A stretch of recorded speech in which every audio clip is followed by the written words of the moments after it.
샬롬 할렐루야. 형태와 방식은 어찌 되었든 그 근본은 결국 666표라는 사실입니다. 이 666 짐승의 표가 바코드의 형태든 칩의 형태든 실제로 사람들의 삶에 적용된다고 생각해 보십시오. 부정적인 면을 생각해 보면 참으로 아찔합니다. 오늘날 어떤 나라들은 입국을 할 때 지문을 하게 되어 있는데 이것만 해도 인권 침해라는 논란이 있지요. 666 짐승의 표가 사람에게 적용이 되면 개개인 모두가 24시간 철저히 감시와 통제가 된다는 것이지요. 적그리스도의 세력은 거대한 컴퓨터에 저장된 개인의 모든 정보와 각 사람의 몸에 부착된 장치를 통해 얻은 정보가 물샐 틈 없이 사람들을 감시하고 통제합니다. 어디서 무엇을 타고 어디로 갔는지, 무엇을 샀고 무엇을 먹었고 하루 24시간 무엇을 하며 지냈는지 등이 낱낱이 통제되는 것이지요. 이런 가능성을 사람들도 알기 때문에 이 칩을 모든 사람에게 주입한다는 것이 아직까지는 결코 쉬운 일이 아닌 겁니다. 그러나 7년 환란, 특히 후 3년 반이 되면 표를 받는 것에 예외가 있을 수가 없습니다. 세계적인 차원에서 쇠뇌하듯이 이 표를 받아야 하는 당위성을 홍보합니다. 끊임없이 그 필요성을 역설할 것이고 표가 없으면 당장의 삶이 불가능해집니다. 앞으로 3년 반, 후 3년 반이라고 하니까요. 그럼 앞으로 4년, 5년 뒤에 이런 일이 있다. 가능하겠죠. 지금 서서히 다 밑작업, 민물 작업 다 해놨잖아요. 그러니까 앞으로 4년 뒤, 5년 뒤 가능합니다. 지금 당장 그러는 게 아니니까요.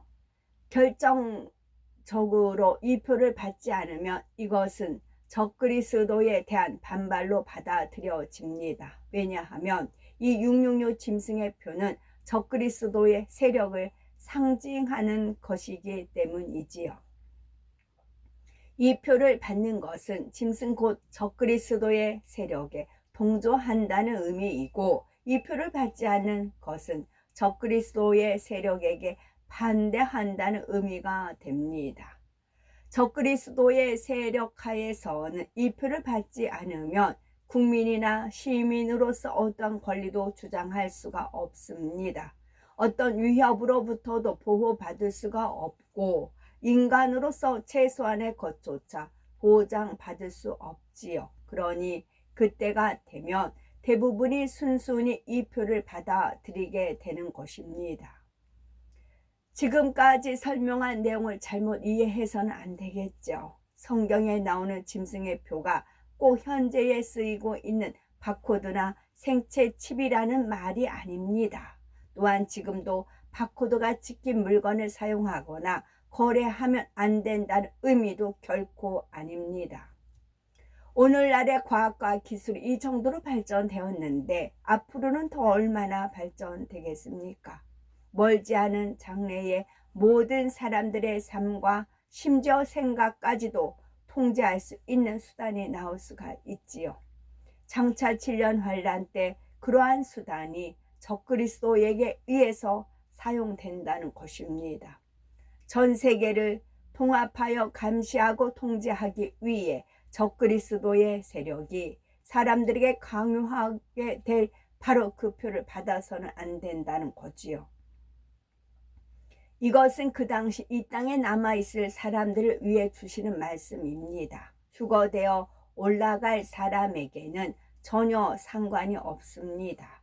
다만 이런 말씀들을 통해 마지막이 얼마나 가까웠고 성경 말씀이 얼마나 정확히 성취되는지 우리가 깨달아 보시라는 말인 거지요. 왜 이 표를 받는 것이 사망이요 하나님을 대적하는 걸까요? 짐승의 표는 곧 적그리스도를 상징합니다. 이 표를 받는 것은 적그리스도에게 동조한다는 의미이며 이것이 곧 하나님을 대적하는 것이 되지요. 적그리스도의 목적은 사람들로 하여금 하나님을 대적하며 주님을 부인하게 만드는 것입니다. 이러한 적그리스도에게 동조하는 것이 결국 하나님을 대적하는 것이 된다는 사실입니다. 7년 환란 때 이 땅에 남은 사람들 중에는 짐승의 표를 받는 것이 무엇을 의미하는지 아는 사람들이 있습니다. 그들 중에는 적그리스도의 음모에 대항하여 세상을 향해 외치는 사람들도 있지요. 또한 휴거되기 전에도 수많은 사람들이 앞으로 일어날 일들에 대해 경고의 메시지를 남깁니다. 그러니 이 땅에 남은 사람들 중에 상당수는 이미 짐승의 표에 대해서 들어 알고 있지요. 그럼에도 짐승의 표를 받는 것입니다. 적그리스도의 미혹에 넘어간 것이기도 하지만 결국은 자신들의 유익과 편의를 위해 그것을 받아들이는 것이지요. 또한 끝까지 이 표를 받지 않으려던 사람도 생명의 위협과 끔찍한 고문 앞에 결국 표를 받습니다. 이 표를 받는다는 것은 하나님을 대적하는 세력인 적그리스도와 연합하고 그들을 따르겠다는 의미가 됩니다. 그에 대한 결과는 이미 성경에 기록이 되어 있지요. 불과 몇십 년 전만 해도 일반 사람들은 상상조차 못하던 일들이 지금 현실에서 실현되고 있습니다. 성경적으로 비추어 보면 이것이 또 무엇을 의미하겠습니까? 유럽연합의 움직임, 세계 정세의 흐름, 세계적인 재난과 재앙들, 그리고 성경 말씀의 성취 등 이 모든 것이 의미하는 것은 바로 주님 오실 날이 가까웠다는 징조입니다. 살짝이 없어 예. 살짝이 없어 예. 이거든요. 이런 세대를 살고 있는 우리는 지금 깨어 신분단장해 나가시고 또한 우리에게 주어진 사명도 신속히 이루어 나가야 할 것입니다. 그래서 영광의 그날에 당당히 설 수 있는 우리가 되시기를 바랍니다. 아멘. 성령에 관한 말씀. 오직 하나님의 성령으로 이것을 우리에게 보이셨으니 성령은 모든 것 곧 하나님의 깊은 것까지도 통달하시느니라. 성령이 내게 명하사 아무 의심 말고 함께 가라 하심에 이 6 형제도 나와 함께 가서 그 사람의 집에 들어가니 성령으로 나를 데리고 크고 높은 산으로 올라가 하나님께로부터 하늘에서 내려오는 거룩한 성 예루살렘을 보이니. 사도행전 8장 15절. 그들이 내려가서 그들을 위하여 성령 받기를 기도하니 시몬이 사도들의 안수로 성령 받는 것을 보고 돈을 들여 자기의 육체를 위하여 심는 자는 육체로부터 썩어질 것을 거두고 성령을 위하여 심는 자는 성령으로부터 영생을 거두리라. 우리가 유대인이나 헬라인이나 종이나 자유인이나 다 한 성령으로 세례를 받아 한 몸이 되었고 또 다 한 성령을 마시게 하셨느니라. 성령을 마신다 했어요.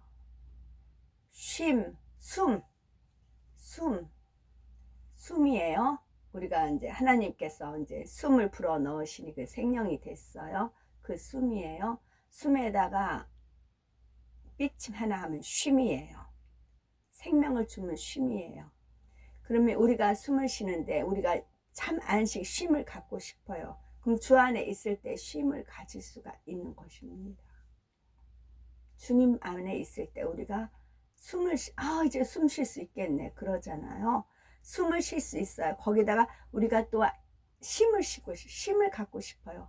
영혼의 안식 그러잖아요. 그때 주님 안에 있을 때 쉼을 가질 수가 있는 것입니다. 우리가 유대인이나 헬라인이나 종이나 자유인이나 다 한 성령으로 세례를 받아 한 몸이 되었고 또 다 한 성령을 마시게 하셨느니라. 육체의 소욕은 성령을 거스르고 성령은 육체를 거스르나니 이 둘이 서로 대적하므로 너희가 원하는 것을 하지 못하게 하려 함이니라. 이게 아주 현저합니다. 이는 물과 피로 임하신 이시니 곧 예수 그리스도시라. 고린도전서 5장 17절인가요? 새로운 피조물이 된다는 거죠. 그리스도 안에서, 예전 것은 지나갔고 그리스도 안에서 새로운 피조물이 되느니라. 그 말씀이 5장 17절로 알고 있거든요. 거기니까 새로운 피조물이 안 되면 육체의 소욕이 따라요. 그러나 그리스도 안에서 새로운 피조물이 됐을 때, 새로운 피조물, 다 우리가 피조물입니다. 그러나 그리스도 예수 안에서 우리가 새로운 피조물이 되면은 어떻게 성령을 따른다고요.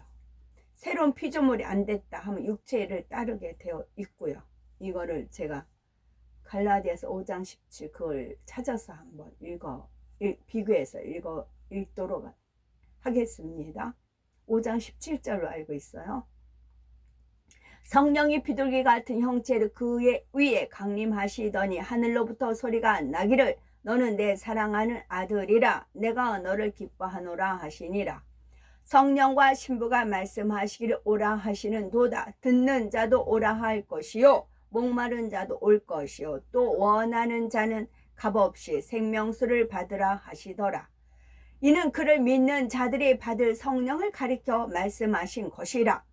예수께서 아직 영광을 받지 않으셨으므로 성령이 아직 그들에게 계시지 아니하시니라. 은사는 여러 가지나 성령은 같고. 아멘.